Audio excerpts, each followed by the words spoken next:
Hi friends, இந்த video வந்து நம்ம என்ன பார்க்க போகிறோம் அப்படின்னு கேட்டிங்கன்னா, இப்போ வந்து நம்மளோட அமரன் திரைப்படம் வந்து செம்ம பெரிய வசூல் சாதனை செஞ்சுருக்குங்க. இந்த ஒரு விஷயம் வந்து ரசிகர் மத்தியில் செம்ம ட்ரெண்டிங்காக போயிட்டுருக்கு. ஸோ அந்த விஷயத்தை பற்றி அந்த வீடியோ நம்ம டீட்டெயிலாக பேச போகிறோம்.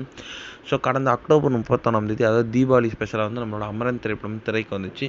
ஸோ இந்த திரைப்படம் வந்து அந்தளவுக்கு எக்ஸ்பெக்டேஷன்ஸ் இல்லாமல் தான் ரிலீஸ் ஆச்சு. ஆனால் வந்து இந்த திரைப்படம் வந்து ரசிகர் மத்தியில் மாபெரும் வரவேற்பு பெற்றுச்சு அப்படின்னு சொல்லலாம். கிட்டத்தட்ட நம்ம எஸ்கேவோட கரியர் பெஸ்ட் அப்படின்னு சொல்லலாம். இது வரைக்கும் அவரோட லைஃப்லேயே கலெக்ட் பண்ணாத அமௌண்ட்டை கூட இந்த திரைப்படம் வந்து கலெக்ட் பண்ணி கொடுத்துச்சு.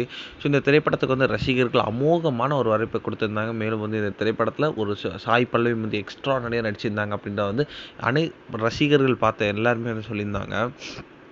சிவகார்த்திகேயனோட திரைப்படத்தில் அமரன் திரைப்படம் வந்து ஸோ அவரோட ஸ்டாண்டர்டே வந்து வேறு லெவலில் செட் பண்ணியிருக்கு அப்படின்னு கண்டிப்பாக சொல்லி ஆகணும். நம்மளோட சிவகார்த்திகேயன் அமரன் திரைப்படம் வந்து உலகம் முழுவதும் வந்து நிறைய வசூல் வந்து செஞ்சுக்கிட்டு இருக்கு.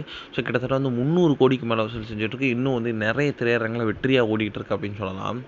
இப்போ வந்து ஒரு செம்ம பெரிய ஒரு சாதனை வந்து நம்மளோட அமரன் திரைப்படம் வந்து செஞ்சிருக்கு அப்படின்ட்டு இப்போ தான் அஃபிஷியலான நியூஸ் வந்துருக்கு. அதாவது தெலுங்கில் வந்து நம்மளோட சிவகார்த்திகேயன் அமரன் திரைப்படம் மாபெரும் ஒரு சாதனை செஞ்சுருக்குங்க. அதாவது கிட்டத்தட்ட 45 கோடிக்கு மேலே வந்து கலெக்ட் பண்ணியிருக்கான். அதாவது இது வந்து நம்ம தளபதி விஜயோட லியோ திரைப்படத்தோட அதிகம். அதாவது லியோ திரைப்படம் வெறும் 44 கோடி தான் கலெக்ட் பண்ணிச்சா. நம்மளோட அமரன் திரைப்படம் வந்து கிட்டத்தட்ட 45 கோடிக்கு மேலே கலெக்ட் பண்ணி இப்போ வந்து நம்மளோட லியோ திரைப்பட சாதனையை முறியடிச்சிருக்கு. இந்த மாதிரி வந்து நிறைய திரைப்பட சாதனை வந்து இப்போ வந்து நம்மளோட அமரன் ஒன்று ஒன்றா முறியடிச்சுக்கிட்டே வருது. இது வந்து ரசிகர்களால் ரொம்ப பெருசாக பேசப்பட்டுக்கிட்டே இருக்குது.